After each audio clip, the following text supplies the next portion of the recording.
There comes a moment in an empath's life when the world becomes too loud and their own soul becomes too quiet. An empath is the kind of person who can feel another heart breaking long before their own begins to crack. They sense pain that doesn't belong to them, and in the process, they lose the ability to recognize their own wounds. They give and give and give, not because they want anything in return, but because compassion comes as naturally to them as breathing. Yet over time, the constant giving becomes heavy. The world keeps taking, and the empath keeps absorbing. And eventually, something inside them shifts. Not because their heart is weak, but because their heart has carried too much for too long. Carl Jung once said, "Until you make the unconscious conscious, it will direct your life, and you will call it fate." That is exactly what happens to empaths. They don't realize that their sensitivity, their intuition, their emotional depth isn't just a trait. It's a power. A power they hand over to people who don't know how to handle it, don't care to protect it, and certainly don't deserve it. Slowly, the empath starts to question, why do I feel everything so deeply? Why do I understand everyone but no one understands me? Why am I exhausted from emotions that are not even mine? And when these questions appear, a quiet inner revolution begins. People around them think they're becoming distant. They assume the empath is changing, withdrawing, becoming cold.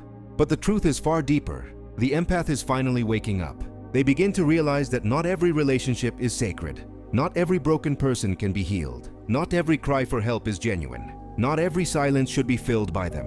For the first time, the empath learns the weight of the word no, not as rejection, but as self-protection. And when the empath finally whispers, "I'm done," the universe pauses, because it knows what comes next is not a breakdown. It's a breakthrough.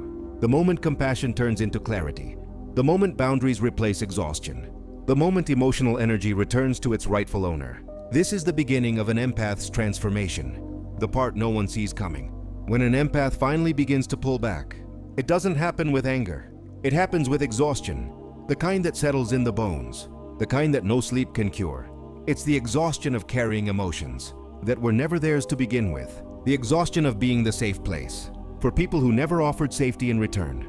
At this stage, something subtle but powerful begins. The collapse of the old self. The empath starts seeing patterns. They were once blind to people who only came to them when they needed to be understood, when they needed healing, when they needed a soft place to land, never when the empath needed anything. Jung believed that the psyche holds a shadow, the hidden part of ourselves we refuse to face. For empaths, that shadow is resentment, buried so deep beneath kindness that even they don't know it's there. But once the empath steps back, that shadow finally rises. They start recognizing manipulation, disguised as affection. They notice how some people withheld love to maintain control. They recall the moments they apologized for things they didn't do, just to keep the peace. And suddenly, everything makes sense. This clarity is painful because it forces the empath to confront the truth. They were never weak. They were never too emotional. They were never overreacting. They were just surrounded by people who benefited from their silence. And this realization changes everything. For the first time, the empath understands that their kindness was never the problem. It was the environment that kept using it until there was nothing left.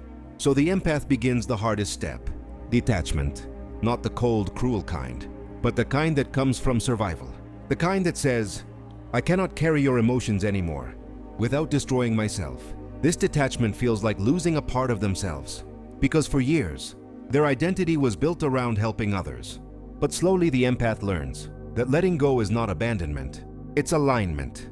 Alignment with their truth, alignment with their inner strength, alignment with who they were always meant to be, before the world taught them to shrink. And as the old self cracks apart, a new version begins to rise, one that refuses to apologize for feeling deeply, but also refuses to bleed for those who wouldn't lift a finger for them. This is the metamorphosis, the breaking before the awakening, the silent storm that leads to clarity. And once the empath crosses this threshold, there is no going back. After the collapse of the old self, something remarkable begins to happen, a quiet, powerful rebirth. Empaths have spent their entire lives opening doors for others, absorbing emotions, soothing storms, and softening every edge around them. But once they finally stop caring in the way they used to, they discover a truth no one ever told them. Their emotions were never the burden. Their lack of boundaries was. At first, the empath feels guilty for choosing themselves. They're not used to turning inward. They're not used to saying no, or stepping back, or protecting their peace.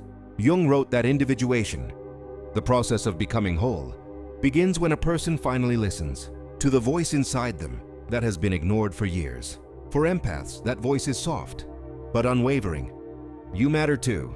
The empath begins to reclaim parts of themselves they abandoned long ago. They learn to disconnect without shutting down. They learn that love isn't proven by how much pain they're willing to absorb.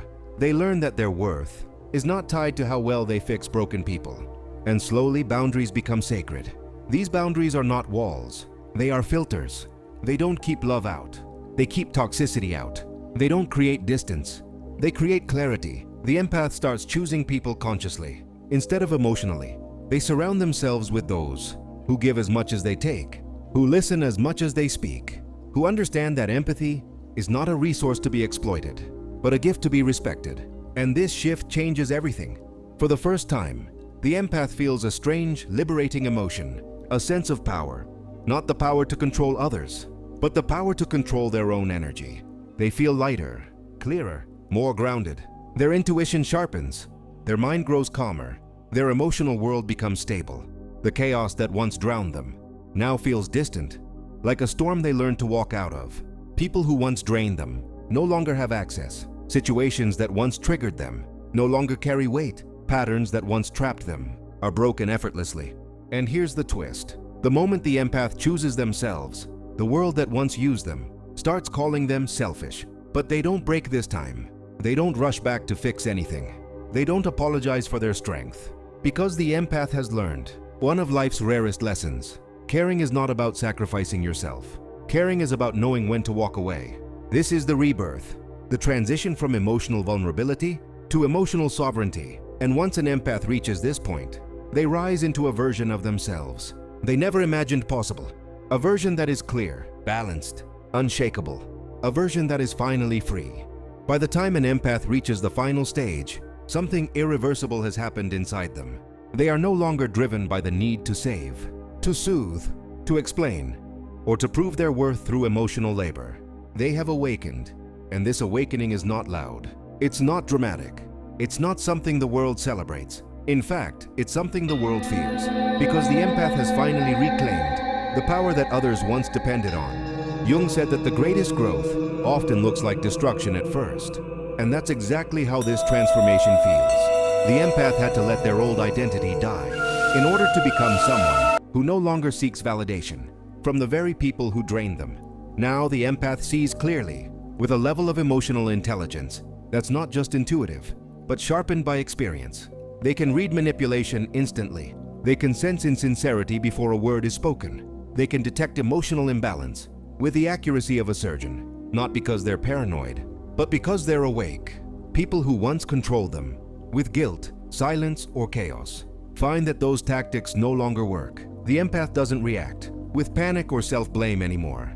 They simply walk away, calmly, quietly, confidently. This new version of the empath terrifies those who once benefited from their softness, because now the empath gives consciously, not automatically. They love intentionally, not blindly. They stay when energy is mutual and walk away when it is not. They protect their inner peace as fiercely as they once protected others. And here's the final truth. When an empath stops caring in the way they used to, they don't stop feeling. They start choosing peace over chaos, choosing clarity over confusion, choosing relationships that build them instead of breaking them, choosing themselves without apology, without guilt, without hesitation. This is the empath's ultimate evolution. The moment they are no longer the emotional sponge of the world, but the architect of their own reality. They become grounded, centered, and unshakably stable. Their energy becomes so refined that only those who are genuine can approach them. The empath who once absorbed pain now radiates strength. The empath who once carried others now stands tall on their own.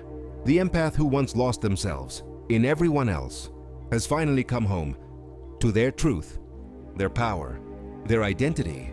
And here is the final revelation. When an empath finally stops caring, they don't become less human, they become whole.